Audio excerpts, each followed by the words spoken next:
In this video, I'm going to tell you how to not get eaten alive in a portfolio management or equity research interview. Yarr! Welcome back to the Chan. My name is Sarah. I am a CFA charter holder. I have an MBA in quant finance, and I used to work in equity research at Lehman Brothers.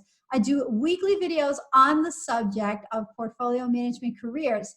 So please subscribe because you get the story straight. Don't wait and don't hesitate. Subscribe to that Chan and let's party.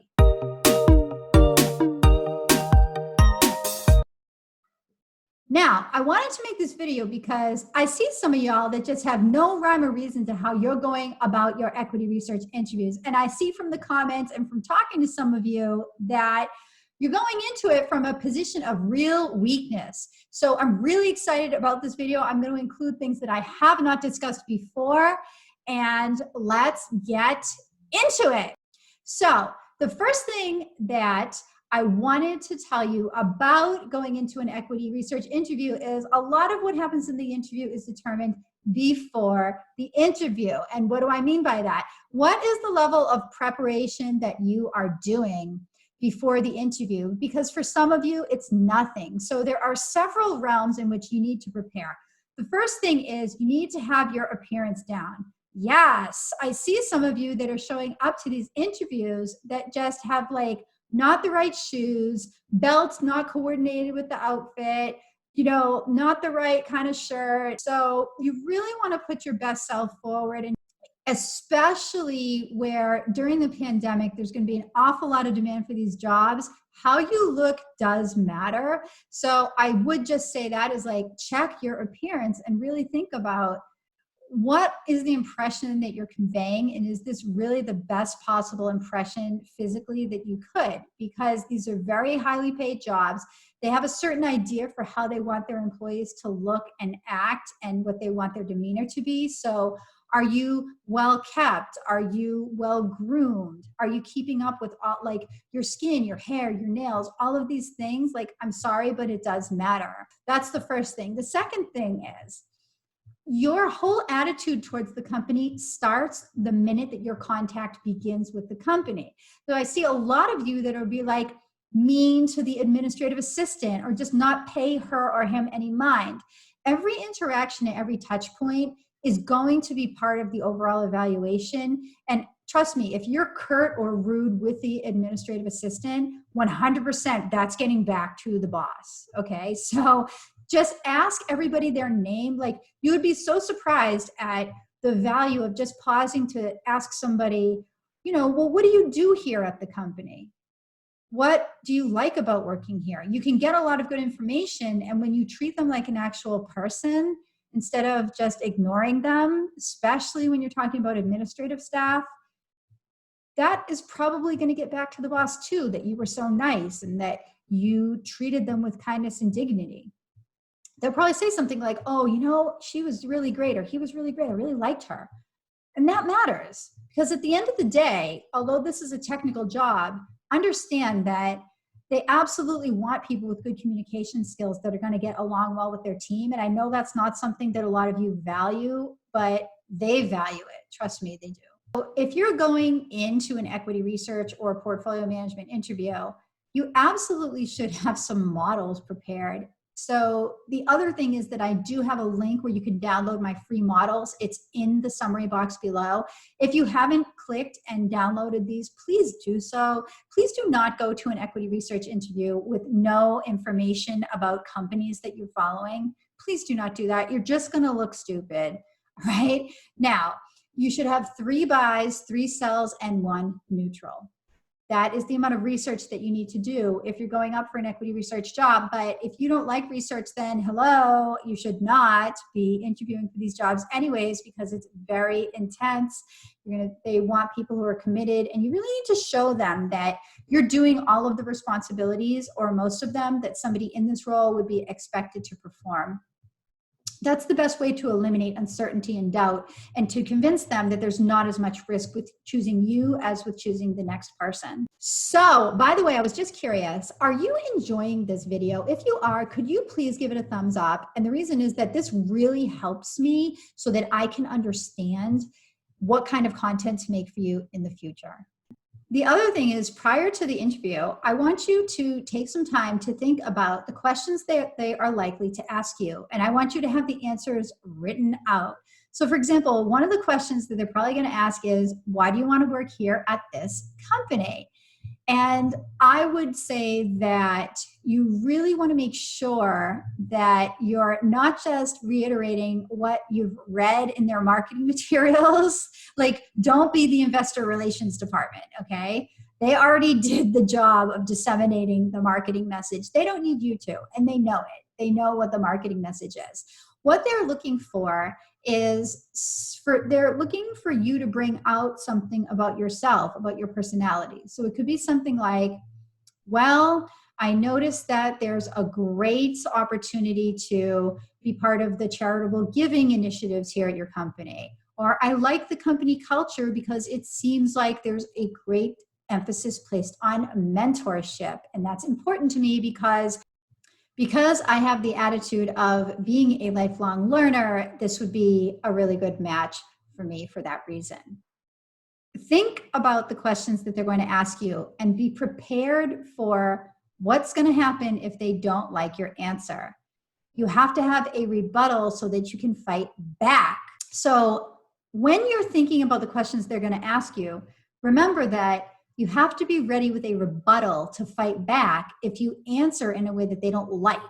So for example, if they say, well, what experience do you have valuing equities? And you've only valued fixed income, or you've only participated in your stock club, and you say that, right? Well, I was the president of the stock club at school, and they're like, that's not good enough. Then you have to be ready with a rebuttal. So I would just say something like this. Although my experience has not been in a practical corporate environment, the depth of the work that I did in my stock club was really quite profound, in the sense that I looked at companies that were in non-traditional industries. I came up with some great insights about them, and I was able to discuss these ideas with seasoned equity analysts that I was doing my informational networking with, and they found my ideas to be quite pertinent. And in fact, a lot of my insights have been played out ever since then. And I'll discuss 3 of them. For example, this company, that company, and that company. I noticed this, and then I noticed that 3 months later, this happened in their earnings announcement. You see what I'm saying? Like, fight back. Don't just take it. If they tell you you're not good enough, understand that they're saying it because they kind of want to see how you react. Like I've said it before, this is not a nice industry. They're not nice people. These are very highly compensated jobs. These are very stressful jobs. There's a lot of pressure. Things are not always going to go right. So you're going to need to show resilience, and you're going to need to have rebuttals prepared. So I have some of these rebuttals in the emergency interview kit. Like I said, please subscribe below so that when I come out with it in a few weeks, you'll be notified and you can have that information and be ready. Now, the other thing is you want to have some good questions to ask them. Get some questions prepared. Do research on the people. It could be, oh, I'm going to interview with, Sanjeev so-and-so, and I see on LinkedIn that he's from this bank, or he used to work here, so I'm going to ask him this or that. Or, oh, I see he's a marathon runner. I'm going to ask him which marathons he's run. You want to have questions for the people directly, and then you also want to have questions that are really insightful and deep about the company itself and what the role is. You really want to make sure that you understand the role, because at the end of the day, they don't want to hire the wrong person that's going to get in the role and not be able to perform. And so they're trying to assess you, but you also want to know that you're assessing you. Am I really the right fit? Like, regardless of what they think, do I think that I am? And so you have to ask questions to make sure of that. I have examples of these questions in the emergency interview kit. So again, I hope that by now you've subscribed to my newsletter list so that you'll be notified. Now, one of you on the channel asked me what kinds of skills they will be looking for in you during this interview. Modeling, ability to use Microsoft Excel, possible ability to use Python depending on the type of job that you are going for. Communication skills, ability to process large amounts of information and to not get overwhelmed. Ability to parse out the important information from large volumes of information. Ability to handle quantitative data. Ability to analyze news sources. Ability to attend company meetings and conferences and cull the important information from them. Ability to write up a research report succinctly and have it be to the point.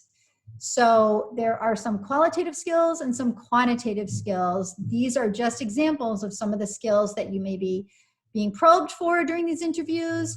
And again, though, it does depend on what kind of a job you're going for. So make sure that you review the job description. And if there's not enough information in the specific job description that you were given, then you should go onto LinkedIn and look for similar jobs. It is free to establish a LinkedIn account. Now, some advice for the day of the interview. I know that some of y'all are going to be really nervous when you go in there. Don't go to the interview more than 10 minutes ahead of time. Because if you're going to sit there in the lobby, chances are you might run into somebody from the company, or if you're going to sit there for like 45 minutes in the lobby, you may just become regarded as some kind of a nuisance. You also are just going to sit there and freak out and make yourself nervous. So don't get there too early, but do get there early. Always account for delays in public transportation or in transportation or traffic. So I would plan to be there about 10 to 15 minutes early. That's the normal time. And that should allow you a window period. Also make sure that you have somebody's phone number or maybe two people's phone numbers in case there is some kind of an inevitable delay and you have to be late. You absolutely have to let people know. When you walk in, again, greet the receptionist with a smile. It absolutely does get back to the company when you do this. And in general, you want to be full of positive energy. You want them to look at you as, this would be a great addition to our team, somebody I would not mind being around all day. This person brings me up. This person inspires me. All of that. You want to make them a little bit intrigued, and you want to have an interesting and a worthy presence to them. So check your mood. Like if you're nervous or if someone just sent you like a bad text message or whatever, like fix your face. You know what I'm saying? You got to get yourself out of that mood. Now, other tips for the interview itself are that once you get into the interview, you should have some icebreakers. Now, a lot of times they'll open up with an opening question, but you really want to disarm them because their opening question is probably going to be something like, so what brings you here? And then that's just going to be like so stilted because it's obvious why you're there. You're there because you want the interview. You want the job, right? Well, I'm here for an interview. Duh. Okay. So I would say, you want to have an opening question that'll maybe show that you're like kind of a cool person. You want to make conversation, but not too much, like not a how's the weather kind of a comment. It has to be a little bit insightful and sophisticated. And I actually have some examples of questions like that. Again, subscribe below, and the interview kit should be coming out over the next few weeks, and I can give you that information. You can get that information from there. Also, some interview tips are keep your responses to 2 to 3 sentences, 3 sentences at most. You really are going to need to communicate in a high pressure environment. It's fast paced. And when they see someone that is just running off at the mouth every time they ask a question, they're going to get bored by your response. They're not going to value it. And most of all, they're going to be like, I would never be able to stand working with this motor mouth. Okay. So 2 to 3 sentences, get to the point, be direct, get them the information they're looking for, and then shut the hell up. Okay. The other thing is at the end of the interview, have a closing question ready. Make an effort to determine what their level of interest is in you. And if there's some kind of an objection, you want to find out before you actually leave the interview. Because if you just let this objection fester, then you're just going to be hoping and praying that the next person that comes in doesn't have stronger credentials than you or doesn't have a stronger performance in the interview. You want to correct any issues that happened in the interview while you're sitting right then and there. Trust me, by saying certain closes, you can take the interview in an entirely different direction and take control and be so much more powerful. So again, I do have examples of these closes in the emergency interview kit. So now after the interview, you should absolutely be connecting with every single professional that you met or that even was mentioned during the interview.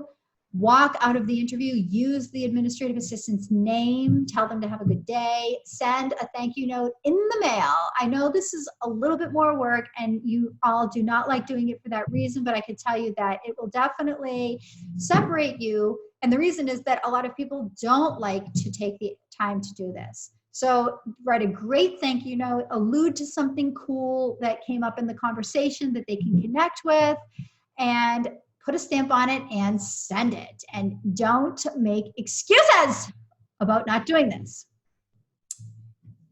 And the other thing is you want to write down notes as soon as you get, like, in your car or as soon as you get out of the interview. And the reason is that if you get called back for the second interview, they're going to expect that you remember information that they gave you in the first one. If you don't, that's going to make a really bad impression.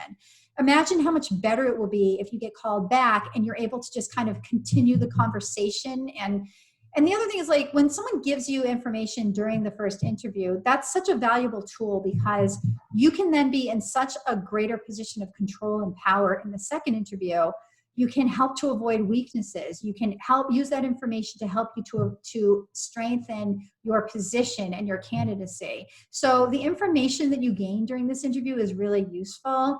You just never know what can happen. You may not end up going to the next round, but at least you have that information and you've had that experience in your notes. And in general, I recommend that all of you that are out there looking to develop your career, start journaling and start taking notes and writing down how you feel and what your experiences have been and what the information is that you think needs to be retained, because it really is your intellectual capital and it'll help you a lot down the line. So there you have it. Thank you for watching, and I hope that this video about how not to get eaten alive in an equity research or portfolio management interview was useful. And please subscribe to the channel and click the newsletter list to join so you can get my models, my free CFA study planner, and when it comes out, you'll have the emergency interview kit. See you next time.